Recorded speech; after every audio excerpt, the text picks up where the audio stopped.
Hello everybody, I think it's well overdue time for a layout update, I think.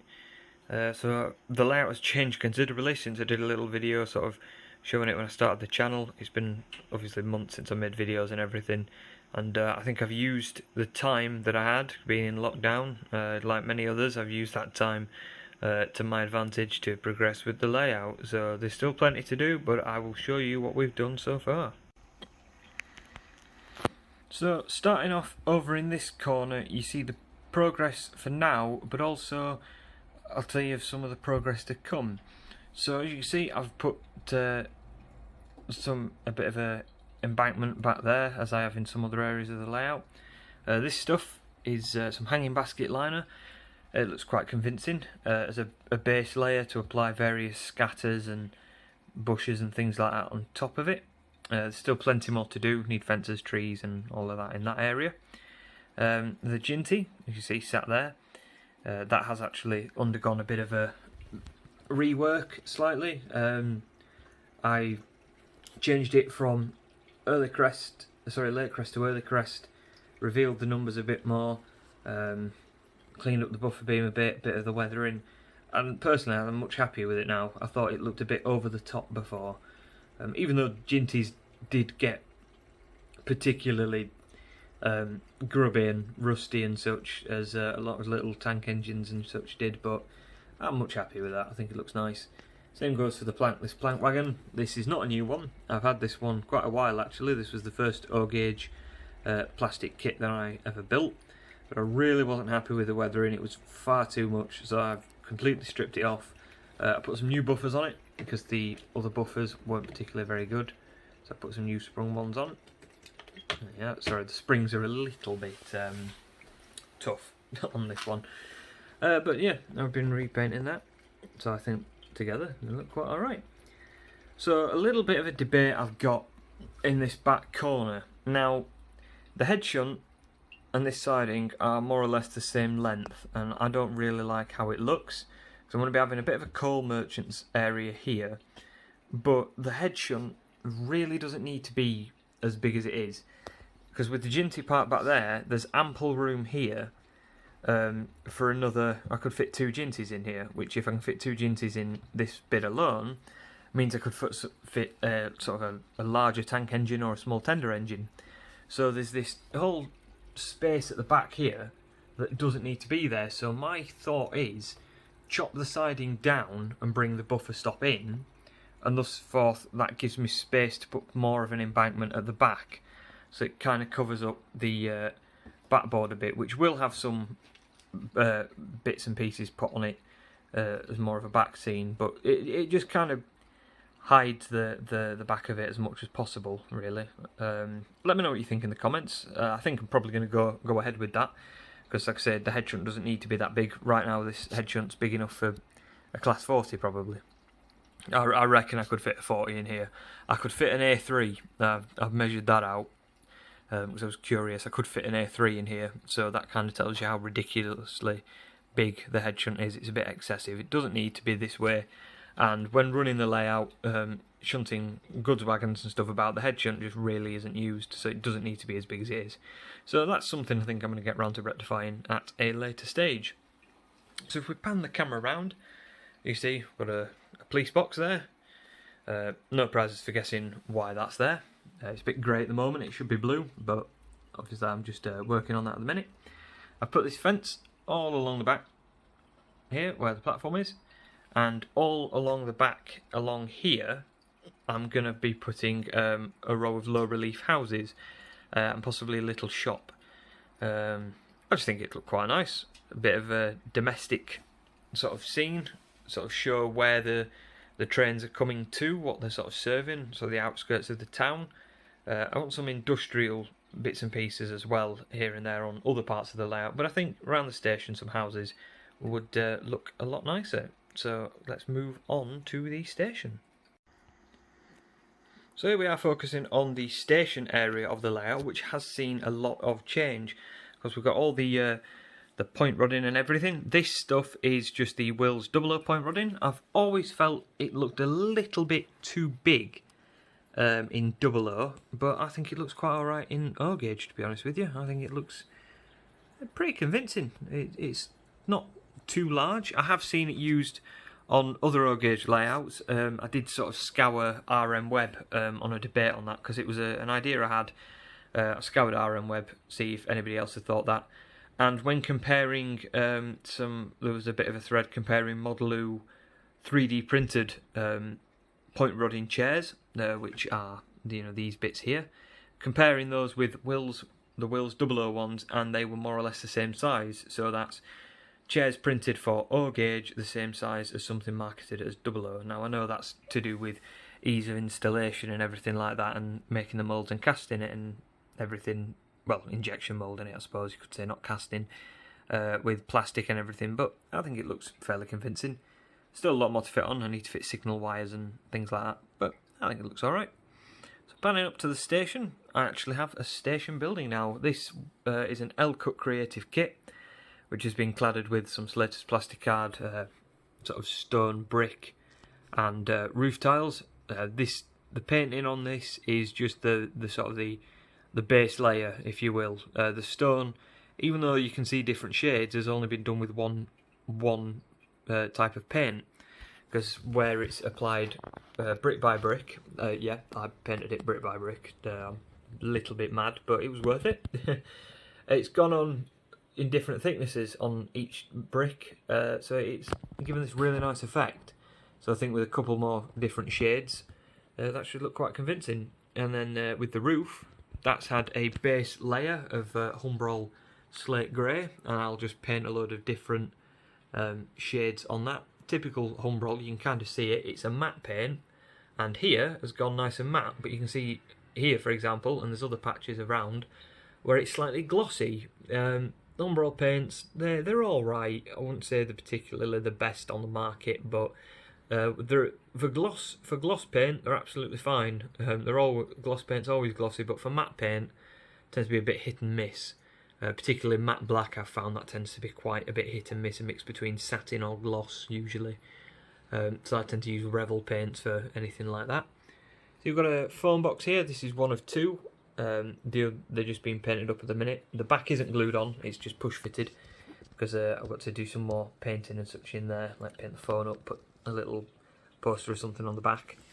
I like having a red foam box on a platform. There's one on Keighley platform, which is we're taking a bit of inspiration for this station actually from Keighley and other stations on the Worth Valley line, but a bit of northeastern as well. It's kind of everything's painted in Midland colours, but it's kind of all just based on an amalgamation of my local area really. I didn't really feel like focusing on one particular thing. I sort of found things I like the station building, and these other two buildings we'll get onto, and I think they all look alright. I'll just show these wagons at the front. The brake van I've had quite a while. This is they're both Parkside kits.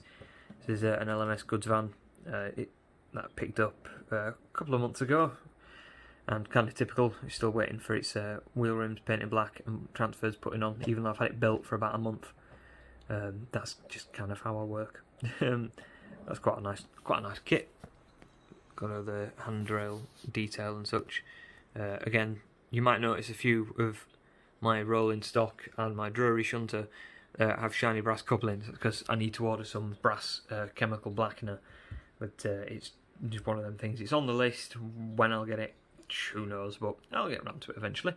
We'll just move those out of the way, and we'll look at these two buildings. These two I just got in the post last week actually, from Skytrex. Now Skytrex do a number of buildings and scenery items as resin castings, which you see, solid resin casting.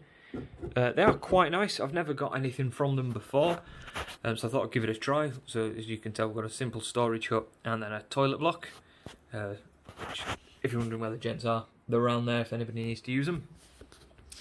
They look all okay. I think they're more designed for a bit more of a small rural station than this, but I think it kind of gets the appeal across, really. I think they look alright. I don't mind them.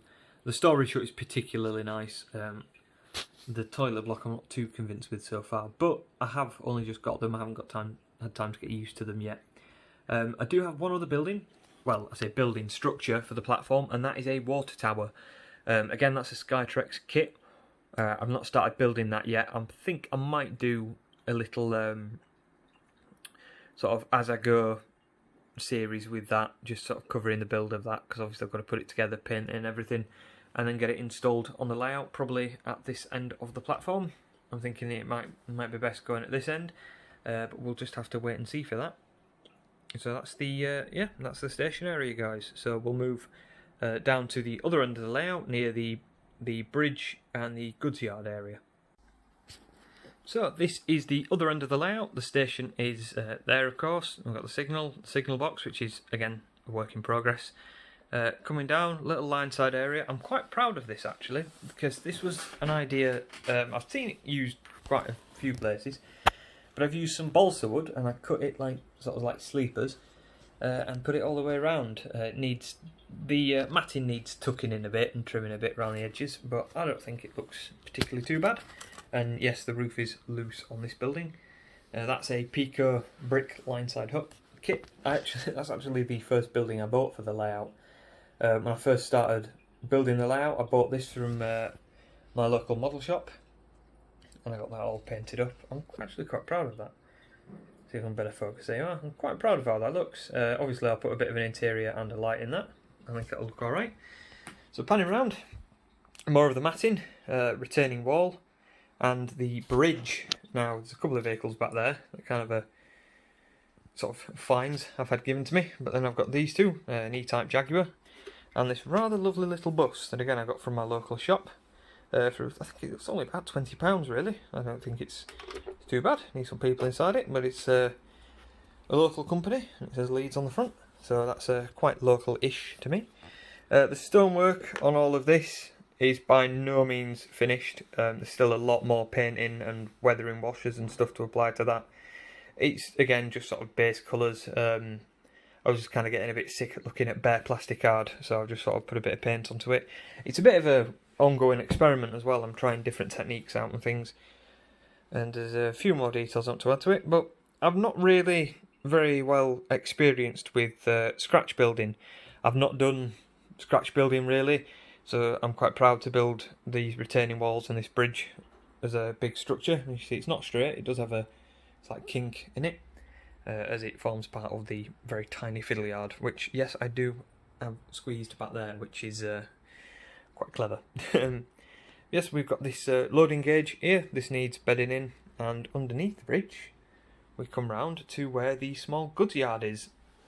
Now I'd say this is quite compact for a goods yard. Ignore that, sorry, I'll write some stuff on it and I'll scribble it out for the video. This crane, again, another Pico kit, little Pico plastic kit, it's rather nice. I'm thinking I'm gonna sink the base into the yard base, just to kind of reduce the height on it a bit really. It's quite a long crane, I think it'd look a bit better sunken in, and obviously I'll cobble the entire base and everything like that. You see we can fit 3 wagons in here, so it serves its purpose well. With my layout with the fiddle yard, I can fit about 4 or 5 wagons plus brake van. It depends on the engine, and it's same for the run round loop. So having 3 wagons in here is perfect, really, perfectly workable. The wall goes obviously back there to the end. I'll have a bit of a fence and some stuff going on up there, and a bit of a building goods sheddy store thing back there, or you know, that kind of thing. But I think it's alright. It's just cut out of, it's just polystyrene with a sheet of foam board on top. I'm quite proud of it really. I think it's starting to look alright. A bit more to work around here scenery wise and landscape wise, but everything's coming on really, really well. So that'll just about do it for the layout update video. I didn't want to do anything too long, and I apologise again. Like I said in videos before, I'm a bit nervous on camera, a bit nervous speaking. So I hope you've enjoyed it. I hope you like the progress on the layout. I'm very, very proud of it. No doubt there'll be a lot more coming as time progresses. There'll be a few more updates and things. I apologise for the lack of videos, of course, but it's one of those things. I've not really been in the mood to make videos, but since I've got my I got a new phone and it's got some editing software built into it, so I've been able to, albeit simply and basically, but edit videos, which has made a lovely change. So I've been able to bring you some more content. So I hope you've enjoyed it and enjoy a finishing final look at the Ginty. I'd have to say I think this is the pride of the line, really, the pride of the layout, this one. It might not be a kit build, it might be a ready to run thing, but I absolutely love Ginties, I always have, and having a local one, number 47405 of Wakefield Shed, it fits the layout very, very nicely. So thank you very much for watching, guys. Stay tuned for more videos. I won't put timestamps on them, I never really can. It's sort of as and when I can make videos, I will do, and when I've got things to make videos on, but hopefully we'll have a bit more coming up within the next few months, and I've got some good plans for next year and various other videos when a few elements for those can come to fruition. For example, I do want to do a running session video, but at the moment the locos I want to use for the video, they need finishing off and sorting out.